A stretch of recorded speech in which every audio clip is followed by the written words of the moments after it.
Bonjour, bonsoir, mes chers compatriotes guinéens.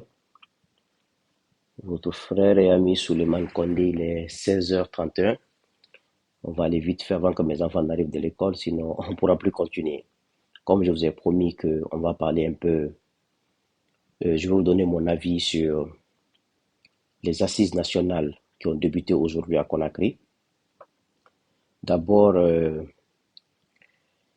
ce mardi 22 mars 2022. Mes chers compatriotes,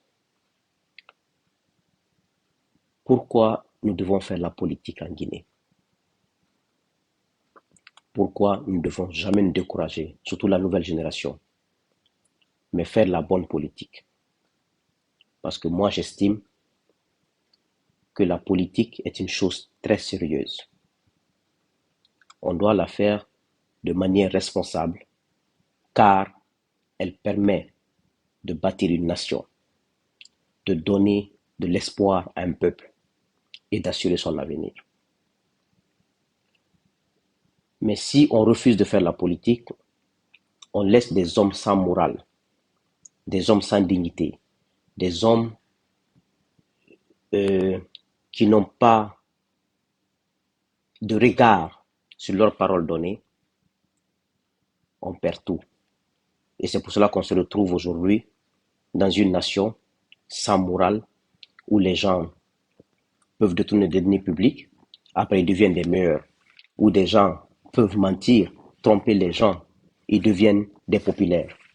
C'est parce que on n'a pas... c'est pour cela qu'aujourd'hui chez nous, on n'a pas un ancien ministre sur lequel on va quand ça va pas, où tout le monde a confiance. Parce qu'on fait de la politique politicienne qui n'est pas bonne et qui n'arrange pas un pays. Je pense que avec le temps, on aura des personnes en Guinée. Tout le monde ne peut pas faire la politique. Mais ceux qui doivent faire la politique doivent avoir vraiment des hommes de bonne moralité. Parce que la politique n'est pas un jouet. La politique n'est pas un jeu. La politique, c'est une chose très sérieuse. C'est pour cela que notre génération, nous devons refuser d'être des marionnettes au service des hommes sans valeur ni principe. Parce qu'il s'agit de nous, il ne s'agit pas d'eux. Donc ensemble, nous pouvons construire un avenir meilleur où chacun y trouve son compte. Je vais parler un peu des assises nationales d'aujourd'hui. Euh, les assises d'aujourd'hui, mon avis personnel, comme je ne suis pas en Guinée, je pense que c'est une bonne initiative. Il faut saluer ces assises. C'est une bonne initiative. Mais, chez nous, en malinké, on dit Ko Kenya le Ko Tignana. Même quand tu salues une personne, il y a la manière de saluer. Quand tu salues la personne d'une autre manière, il prendra cette salutation comme une foutaise. Sinon, l'acte n'est pas mauvais. J'aimerais m'adresser au CNRD. On ne décrète pas un tel projet national. Un décret ne fait pas la refondation d'un pays. C'est un projet à long terme. Ces assises, à mon avis, devraient d'abord obéir d'abord à un cadre de dialogue. Quand il y a un cadre de dialogue où toutes les forces vivent, parce que quand on dit forces vives de la nation, il y a les syndicats, il y a les partis politiques, il y a la société civile, il y a tous les corps qui s'asseyent et qui rédigent les thèmes de référence. Ils s'entendent sur comment faire les assises nationales. Mais on ne peut pas prendre un groupe de personnes qui pensent qu'ils sont allés à l'école plus que les autres et qui pensent qu'ils connaissent mieux que les autres.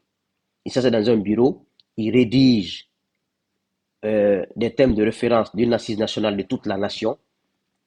Pourquoi on fait les assises nationales en Guinée? C'est parce qu'il y a eu des problèmes dans le passé.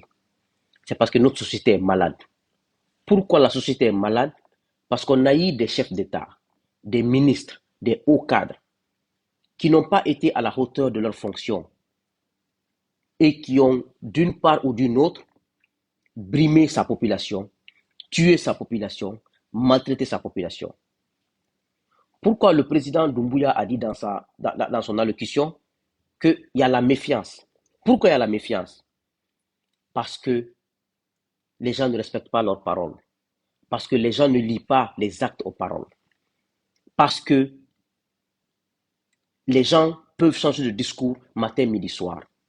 Et ce peuple de Guinée, nous, la nouvelle génération, on ne sait plus qui faire confiance. À qui faire confiance. Depuis 58 ans maintenant, on voit des gens à qui on avait confiance hier qui nous déçoivent aujourd'hui.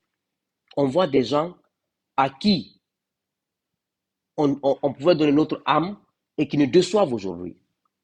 Voici un peu la méfiance de la jeunesse guinéenne dans sa globalité. Mais, monsieur le président de la transition, colonel Mamadi Doumbouya, dans votre allocution, vous avez dit que cette assise est au-delà des partis politiques, est au-delà des comportements politiques.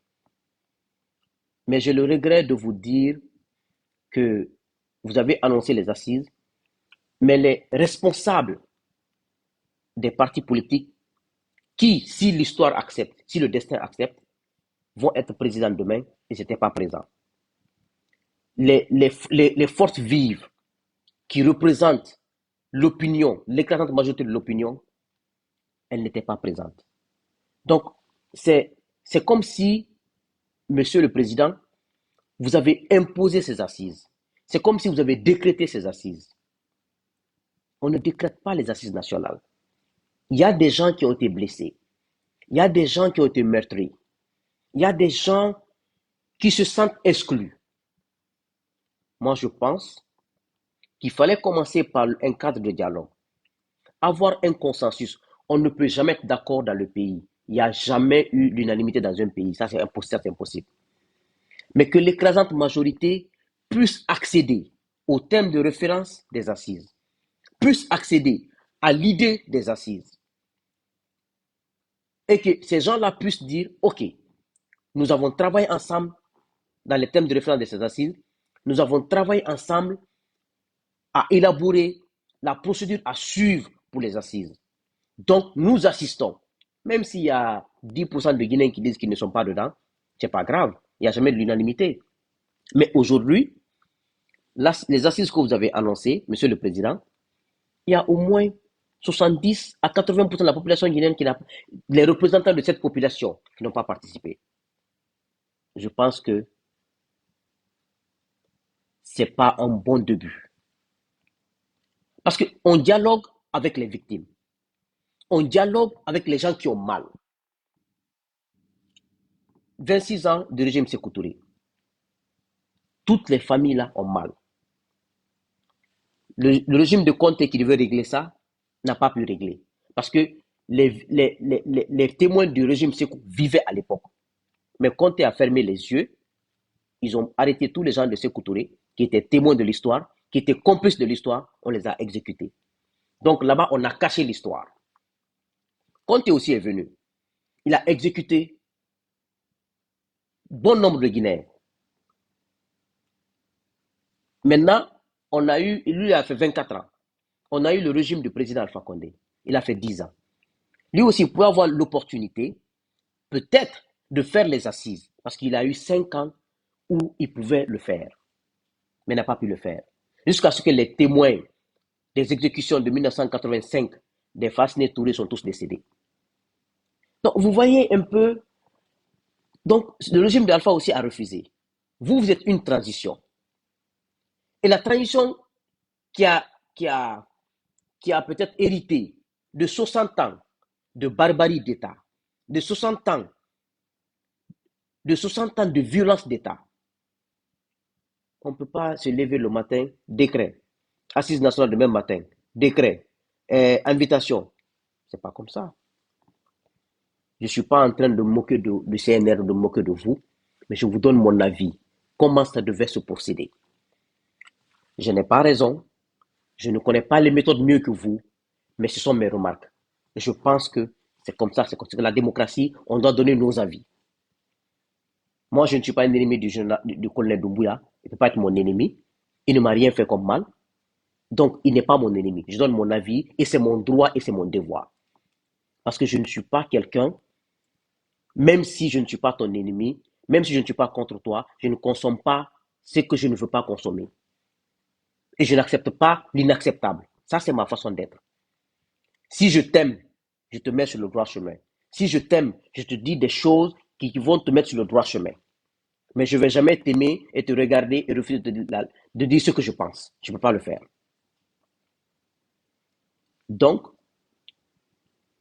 parce que la manière dont cette assise a été lancée aujourd'hui, les gens que j'ai vus là-bas, la majorité des gens là étaient des anciens ministres et anciens députés de coronavirus qu'on a appelé de troisième mandat. Donc, pas des personnes représentatives vraiment du peuple. C'est la vérité.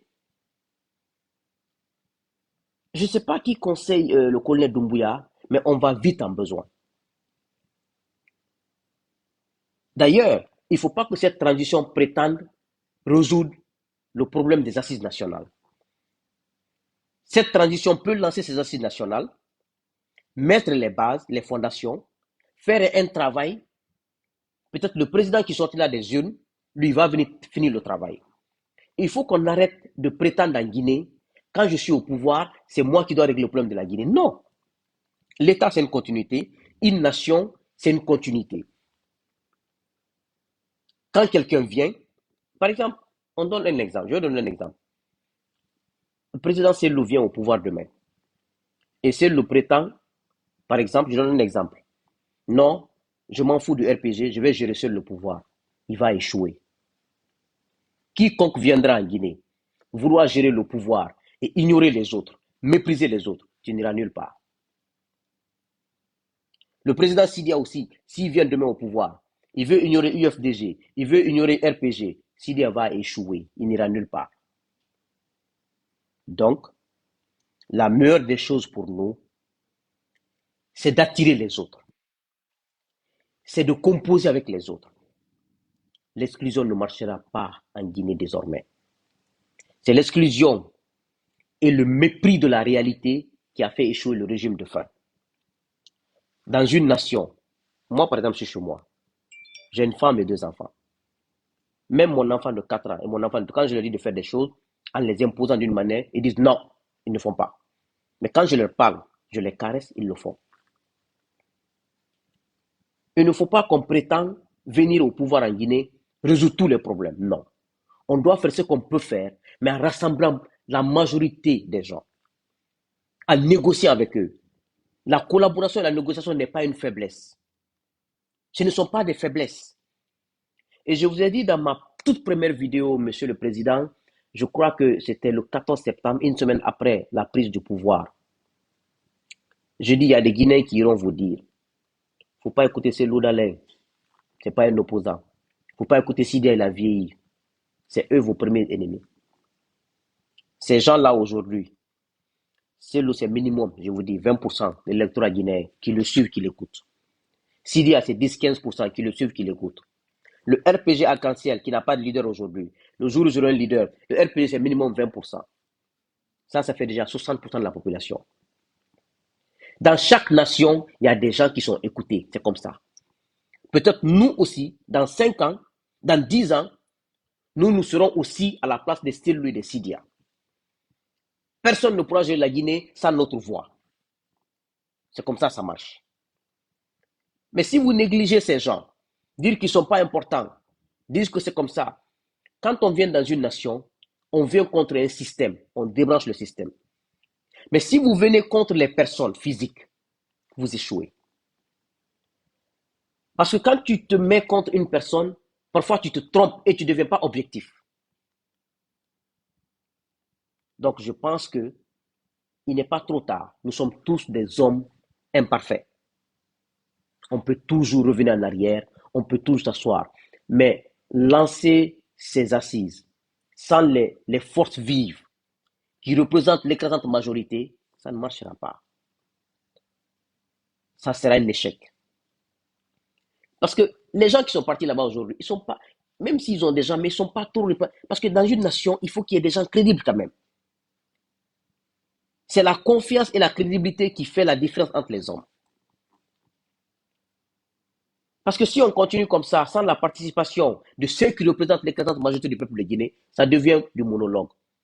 Vous allez monologuer entre vous là-bas. Et les assises vont pondre d'une souris.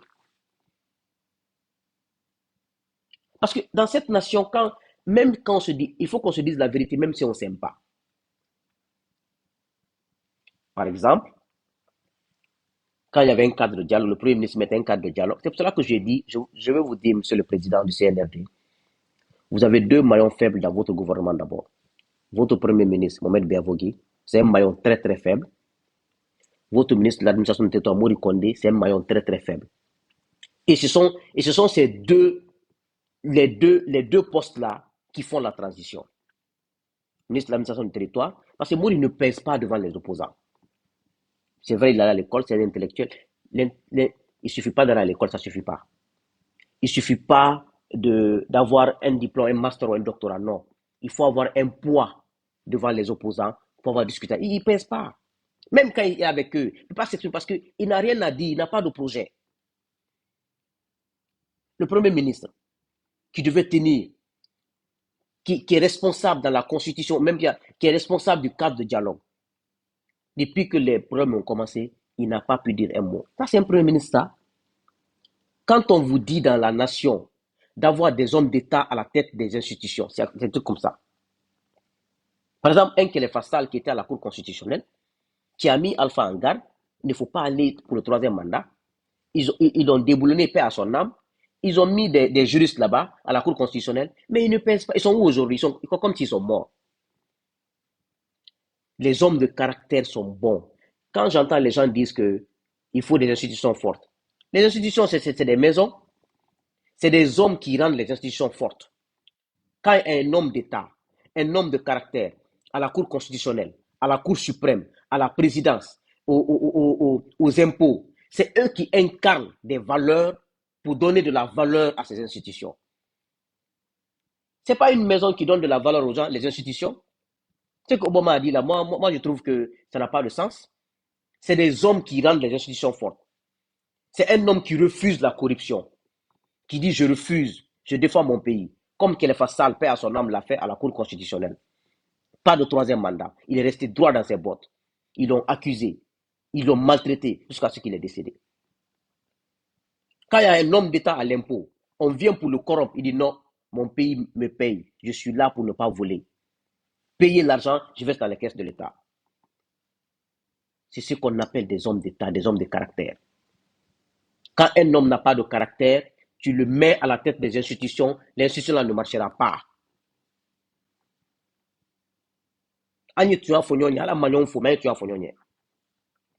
Pourquoi je dis que la dernière fois dans ma vidéo, Monsieur le Président, que l'audio d'Alpha, que ce soit de Alpha ou pas de Alpha, mais ça doit être, si ce n'est pas de Alpha, ça doit être un poste de Alpha qui l'a fait, les postes de Alpha. Mais cet audio décrédibilise votre transition. Cet audio fera que les militaires qui ont peur de vous, ils vont oser. Cet audio est venu pour montrer aux gens que ce n'est pas vous les présidents, que ce n'est pas vous le président, que c'est les gens de RPG, les anciens membres du régime passé ou le président Alpha Condé. C'est eux qui gèrent le pays. C'est pour cela que je vous ai demandé de réagir. Ce n'est pas autre chose. Je n'ai rien contre vous, monsieur le président. Je n'ai aucune raison d'être contre vous. Pourquoi je vais être contre vous? Vous avez violé la Constitution? Vous n'avez rien violé la Constitution chez moi. Vous êtes venu enlever des gens qui étaient illégaux et légitimes, c'est tout. Mais je vous donne des conseils, mais des conseils qu'on n'aime pas entendre. Parce que la Guinée, on aime des bénis. Moi, je ne suis pas un béni oui-oui. Moi, je suis né pour dire ce que je pense. Quitte à vivre dans la pauvreté jusqu'à ma mort. En malinqué, on dit audio, anila basini, kila masala basi. Vous êtes ido nyaye. Audio la bonine, kila masala basi, qui ke mol nyana ko masatidi. Parce que aurait été moi, je vais réagir.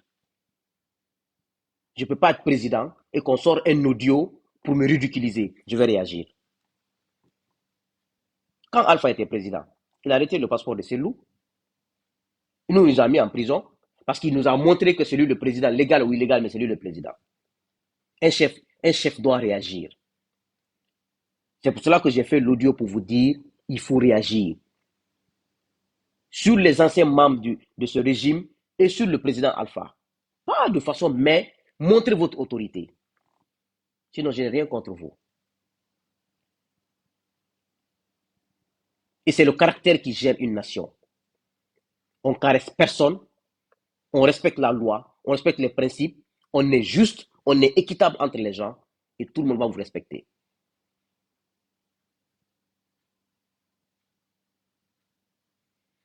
Donc, Monsieur le Président, moi, Souleymane Condé, président du Parti de la diversité républicaine de Guinée, je ne peux que vous apporter ma petite expérience, et parce que je suis têtu, et mon petit caractère. Ce pays est difficile à gérer. Si vous voulez sortir grand dans ce pays, soyez juste, soyez intransigeant, traitez les gens au même pied d'égalité. Parce que ce pays, tous les gens qui sont autour là, quand ils vous voient, ils se couchent à terre là, c'est eux qui seront demain vos premiers ennemis à gâter vos noms, à vous détruire. Il n'y a pas de magie dedans. Quand Sékou Touré est décédé, ceux qui servaient Sékou Touré, c'est les premiers qui ont gâté son nom et qui ont commencé à le détruire. Et peut-être qui ont même attaqué sa famille. Compte même chose. Dadis, Sekouba, demandez à Sekouba. Les gens que Sekouba a aidés, a donné tout. C'est eux qui ont été les premiers à aller voir Alpha. Sekouba est comme ça. Hein. Sekouba m'a donné ça. Hein. Sekouba a tel argent. Hein. Sekouba a tel temps.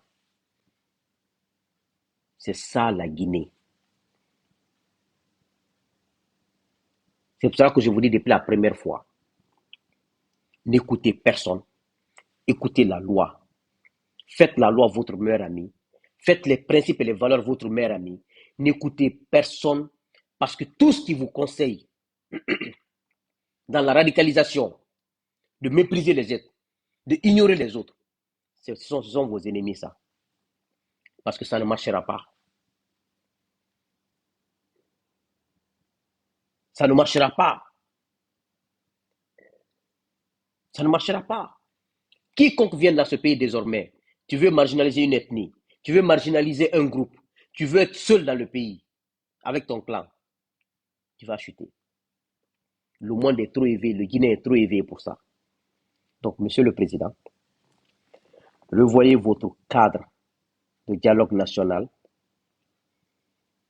soyez avec tous les Guinéens, rentrez dans l'histoire, il n'est pas trop tard. Une nation, vous avez dit dans votre discours, la Guinée appartient à tous. Il faut le mettre dans les actes. Il faut le mettre dans les actes. Parce que, pourquoi je vous dis tout ça? Je sais que ça va péter. Et quand ça va péter, aucun de vos proches ne vous sauvera. Ils vont fuir. Et après, ils seront les premiers dans les radios, dans les médias, à gâter vos noms et à vous tirer à boulet rouge. Excusez-moi. Donc, c'était mon avis sur les assises nationales. Et en même temps, revenir sur l'audio de Alpha, ce que je pensais de l'audio. Je n'ai rien contre vous et je ne serai jamais contre vous. Je suis contre vous, je vais le dire. Là où j'étais contre Alpha publiquement, je l'ai dit, c'est pas, je ne vais pas vous épargner. Quand moi je suis contre quelqu'un, ça se sent en moi. Je ne sais même pas cacher mes sentiments. Je n'ai rien contre vous. Mais c'est mon pays, c'est mon devoir. J'ai l'obligation de dire ce que je pense. Ça, que les gens prennent ou pas, ça m'est égal. Mais je dirai ce que je pense. Peut-être qu'il n'est pas la vérité, qu'il n'est pas une bonne approche. Mais je pense que les assises sont lancées et il y a déjà des ratés. On peut rattraper les ratés, mais ça ne peut pas aller sans les principaux chefs des forces vives de Guinée. Partis politiques, syndicats, société civile. Ça ne peut pas aller sans ces gens.